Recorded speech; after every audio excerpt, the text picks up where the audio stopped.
ফেসবুকে কন্টেন্ট বানাইতেন আপনি? কি কন্টেন্ট বানাইতেন একটু দেখান তো। অনুপ্রেরণার আরেক নাম শর্টস অফ লেউটার ভাই। ভাইয়ের লেউটা চাটা ছাড়া আমার আর কোনো যোগ্যতা নাই। ছোট লেউটা বড় লেউটা তাতে কোনো সমস্যা নাই। যদি ভাইয়ের লেউটা চাইটা মাসে লাখ টাকা কামানো যায়। যদিও কন্টেন্টের নামে ভাই আমার লের বানায়, কিন্তু কি আর করার, বাংলাদেশের মানুষ তো এগুলাই খায়। কেমন ছিল কন্টেন্টটা? কন্টেন্ট? এই থেকে কন্টেন্ট কই? তাইলে আমি এতক্ষণ কি বললাম? এইটা আবার কেমন কন্টেন্ট? এইটাই লেউটার কন্টেন্ট। এই লেউটার কন্টেন্ট মানে কি কোনো ইনকাম টিনকাম হয়? এই লেউটার কন্টেন্ট বানায়া আমার এক মাসের ইনকাম 40 লাখ টাকা। ভাই কোনো মতে কি আমার এই লেউটার কন্টেন্ট বানানো শেখানো যায় না?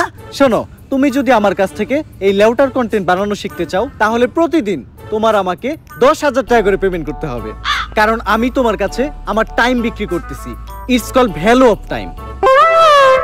আসলে আমি একজন এজেন্ট, তো দিনের বেলা ব্যস্ত থাকি। কোনো মতে কি আমার কাছে রাইতের সময়টা বিক্রি করা যায় না? হ্যাঁ অবশ্যই, কিন্তু রাত্রের চার্জটা একটু বেশি, 30,000 টাকা। দিনের চার্জ এত কম, রাইতের চার্জ এত বেশি কে? It's call value of back side.